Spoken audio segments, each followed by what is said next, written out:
Hey, want to make 50 grand? Ever wish you had dozens of different employers fighting for the chance to give you health insurance? Do you hate getting haircuts? Why not try trucking?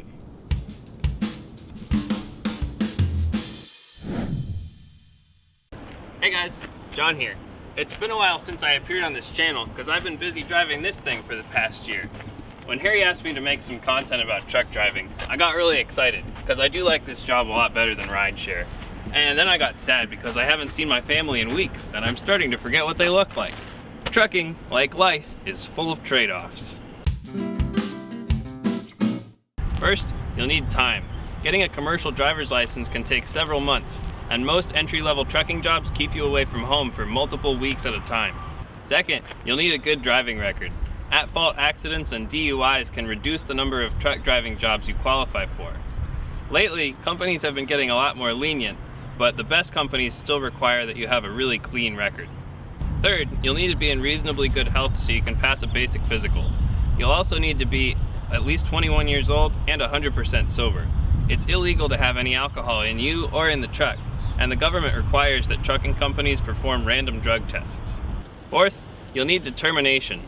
When you get started trucking, you'll be living and working with other people for months on end without a moment to yourself. And once you get your own truck, you'll be living and working and eating all by yourself. Both of these extremes can be rough on the old meat computer. And lastly, you'll need money, anywhere from a couple $100s to a couple thousand, depending on how you obtain your CDL. To drive a big truck around the country, you'll need an interstate Class A CDL. And before you get your Class A license, you'll need a Class A learner's permit. Getting the permit is simple. Just take a few multiple choice tests on the computer at your local DMV. The tests ask a lot of technical questions about how trucks work, and they can be a little tricky. You'll need to prepare by studying your state's CDL manual and taking online practice tests. To turn your learner's permit into a full license, you've got two options. You can either go to a CDL school, or you can get trained by a trucking company. There's pros and cons to both options, and there's good and bad instructors in both camps, so be sure to do your research before you sign on the dotted line. Standalone CDL schools or vocational programs give you more flexibility. You can keep living your life while you learn, and you can pick which company you want to work for once you graduate. Here's a fun fact. Industry analysts say that America needs tens or even hundreds of thousands more truck drivers over the next 5 to 10 years in order to keep up with demand. Companies will be fighting over you like jealous lovers. That is, until they dump you for a robot. But that's a ways off yet. The downside to a standalone school is that although you'll graduate with your full Class A license, you'll still need experience.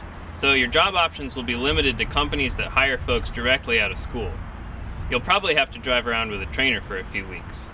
And you'll also need to come up with tuition money up front, usually between $2,000 and $6,000. Company training, on the other hand, allows you to jump in with both feet and get started faster. You'll travel to a central location where you'll stay in a dorm or hotel with other trainees while you learn the basics.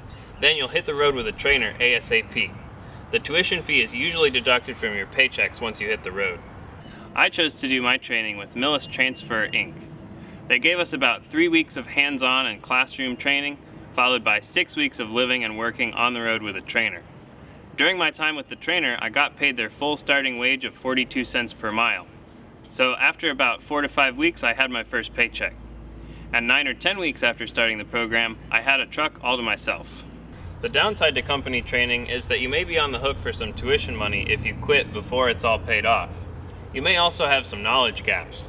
For example, Millis only trains using automatic transmissions, which means that when you take the CDL test, you'll have a restriction on your license. If you want to drive a manual truck, you'll have to retake the whole test.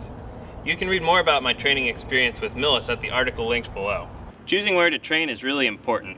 Be sure to check out reviews of whichever companies and schools you're considering. Truckers Report is a great place to find reviews of various companies, and a quick Google or YouTube search helps too. Don't believe everything you hear from company recruiters. Find out what the drivers themselves are saying. No matter where you get trained, you'll eventually have to take the CDL test to turn your learner's permit into a full license. There are 3 parts to the test. There's the pre-trip inspection, the backing test, and the road test. The pre-trip inspection involves memorizing over 100 different parts of the truck that must be checked each day to make sure it's safe to drive. During your test, you'll have to point to each one on the truck and describe what you're looking for. Most people consider this the hardest portion of the test. The backing test requires you to back into parking spots in various ways without demolishing any traffic cones. This part is the second hardest. The simplest portion is the road test, where you'll drive around with the examiner, follow laws, avoid curbs, and pay attention to road signs. Once you've passed all three portions, you are legally a trucker. A CDL can drastically increase your earnings power, especially if you stick with it for a few years. More experience equals more money. According to Indeed.com, the average truck driver earns about $70,000 a year, and most trucking companies offer pretty good benefits, including family health insurance and retirement plans. You can often make even more money by getting endorsements that allow you to transport liquids, hazardous materials, and other specialized cargo. Depending on where you live, you can also switch to a local or regional job and go home every day or every weekend instead of spending multiple weeks inside the truck. Becoming a truck driver is a big commitment. I'm not going to lie and say that it's easy. It's a long and stressful process, but it does pay pretty well, and you'll never have to deal with a drunk Uber pool passenger. For more information about how to become a truck driver, check out the article in the description, and check out my next video about what it's like to be a truck driver. Thank you so much for watching. Be sure to click those like and subscribe buttons, and as always, drive safe.